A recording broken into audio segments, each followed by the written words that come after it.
Is this the Ferrari that will finally break the title drought? The SF25 has left clues in the Bahrain test that could change everything, but will it be enough? Before I tell you what we actually saw on track, tell me in the comments, do you think Ferrari can win the championship this year? Pre-season testing in Bahrain is the only time of the year where teams can freely experiment without the pressure of scoring points. However, it is a stage where key clues can be found about the real performance of each car before the start of the season. In this context, Ferrari completed its 3 days of testing with the SF25, leaving signs of optimism, but also question marks about its true potential in the race. One of the most important aspects of these tests is reliability. Ferrari assembled 385 laps, which equates to more than 2,084 kilometers of running in 3 days. This number is relevant because, having had no serious mechanical failures, the team managed to maximize track time and collect a wealth of aerodynamic and mechanical data to fine-tune the SF25 setup. In past seasons, reliability issues have been one of Ferrari's great weaknesses, but in these tests, the car showed a solid performance from day one, something that is fundamental for the team's aspirations in 2025. Beyond the number of kilometers covered, what really matters is how the SF25 behaved in long runs and qualifying simulations. The stability of the car in changing wind conditions was one of the most positive aspects. In previous years, Ferrari has struggled when weather conditions are not ideal, especially with crosswinds affecting the car's aerodynamics. However, in Bahrain, the SF25 was much more balanced, indicating that the engineers at Maranello have managed to improve the car's sensitivity to these variations. Performance with the different tire compounds is also a key factor in these tests. Ferrari used from the hardest tires, C1, to the softest, C5, allowing the car's degradation and balance to be assessed in different track conditions. In the long runs, the SF25 showed more efficient tire management compared to previous models, which could be an advantage on circuits where degradation is often a critical issue. Another point that caught the eye was the speed in qualifying simulations. The second day of testing was key, as Lewis Hamilton set the fastest lap of the day with a time of 1 minute and 29.379 seconds. Beating George Russell and Carlos Sainz. This time not only demonstrated that the SF25 has speed on fast laps, but also confirmed Hamilton's rapid adaptation to his new car.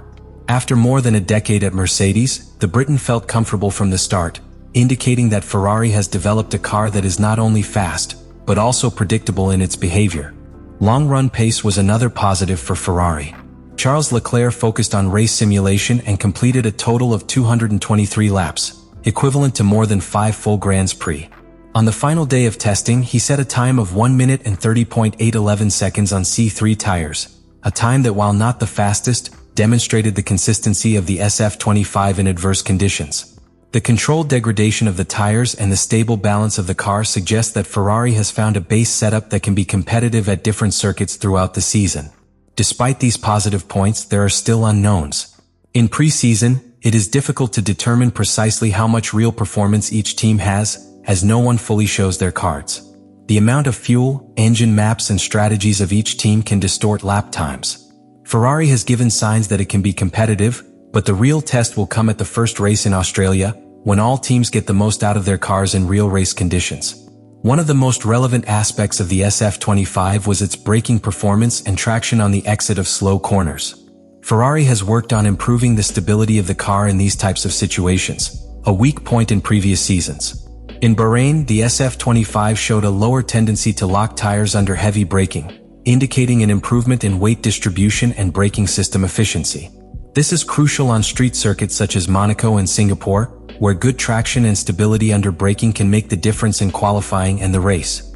Another factor to consider is the behavior of the car at high speeds. Ferrari has made adjustments to the front suspension and aerodynamic management to reduce the impact of wind gusts, a problem that affected the team in past seasons. During testing in Bahrain, the SF25 showed less sensitivity to turbulence generated by other cars, which could help on circuits where slipstream and dirty air play a key role in overtaking. High-speed cornering performance was also one of the SF25's strong points in these tests. In sectors where maximum downforce is required, such as the fast corners in Bahrain, the car remained stable and allowed the drivers to maintain a constant pace without needing to make major steering corrections. This suggests that Ferrari has found a better balance between downforce and efficiency on straights, something that could make the difference at circuits such as Silverstone or Suzuka. In terms of fuel consumption, the SF25 also seems to have taken a step forward. Ferrari has worked on improving the efficiency of its power unit without compromising performance, which would allow the drivers to maintain more aggressive race strategies without worrying about saving fuel in the closing laps. This is key in Grand Prix where consumption is often a determining factor, such as in Belgium or Azerbaijan. Finally, another relevant detail is the work on pit stops. During the tests, Ferrari simulated several pit stops to evaluate the speed of tire changes and the team's ability to react to unforeseen events.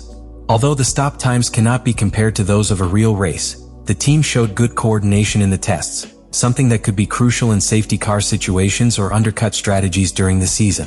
These elements reinforce the idea that the SF25 has not only improved in pure speed, but also in strategic and technical aspects that could give it an advantage in race conditions. Lewis Hamilton arrived at Ferrari with a clear mission: to take the Scuderia back to the top. Since his first day in Maranello, his presence has generated expectations and doubts about how much time he would need to adapt to a completely different environment after more than a decade at Mercedes. But on the second day of testing in Bahrain, he sent a direct message to the paddock. His adaptation period could be shorter than expected. The 1 minute and 29.379 seconds he set during his qualifying simulation run was not only the fastest of the day, but also put him ahead of George Russell and Carlos Sainz.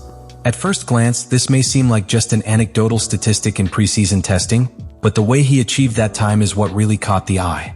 Hamilton did not use the softest C5 tires available, but the C4 compound, indicating that there was still room for improvement. In addition, Ferrari did not make any drastic changes to the car's setup before that lap, suggesting that the SF25 has a solid performance base without the need for extreme adjustments.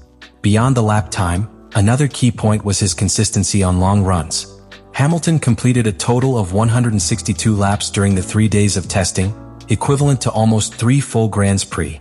His adaptation to the SF25 was gradual, but on the second day he was already showing notable confidence in the car.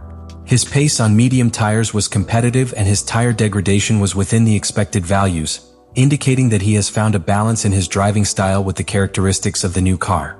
The Briton's body language and subsequent statements also left interesting clues. After getting out of the car, he mentioned that he felt comfortable with the SF25 and that the car had a lot of potential. This is not a superficial statement, but a message directed at its rivals and the team. Ferrari has struggled in previous seasons to develop the car effectively throughout the year, and having the experience of a 7-time world champion could make a difference in that regard. Another relevant fact is the way Ferrari handled its test program with Hamilton.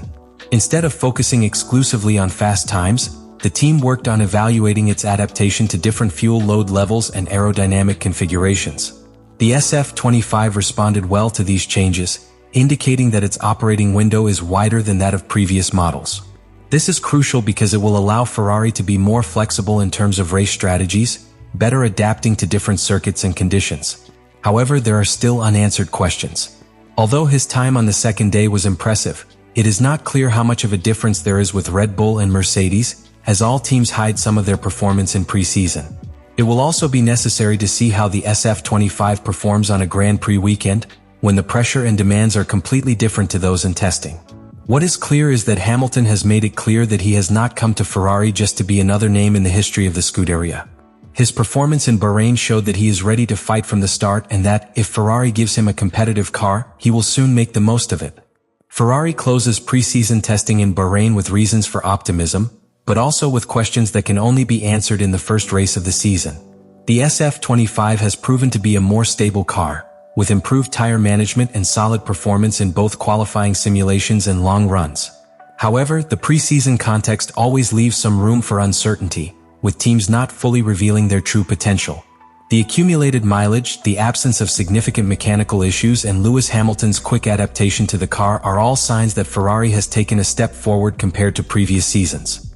In terms of pure performance, Hamilton and Leclerc's times show that the SF25 has speed on a flying lap and that its race pace appears to be more consistent than its predecessor. But the big question remains where Ferrari stands in relation to Red Bull and Mercedes, two teams that have historically been able to hide their true performance in preseason only to surprise in the first race. The tests have made it clear that Ferrari has worked on fixing key issues that have limited its performance in previous years. Wind sensitivity, tire degradation, and aerodynamic efficiency have all been areas for improvement on the SF25, which could translate into a more competitive car throughout the season. The question is whether these advances will be enough to enable the Scuderia to fight on equal terms with the title favorites. The next challenge is Australia, where all the teams will show their true level for the first time in race conditions. Strategic management, adaptation to different track conditions, and the car's response to a full weekend of demanding tests will be the factors that will define whether Ferrari is really ready to fight for victories from the start of the season. If the SF25 can translate its pre-season performance into real competition, Ferrari could be facing its best chance in years to return to the top of Formula One. But history has shown that pre-seasons can be deceptive, and until the lights go out in Melbourne, any conclusions remain hypothetical. The big question remains: is this the Ferrari that will finally break the title drought? The first indication will come in Australia, where it will be seen whether the Bahrain tests were a real sign of competitiveness or just another mirage in the Scuderia's recent history.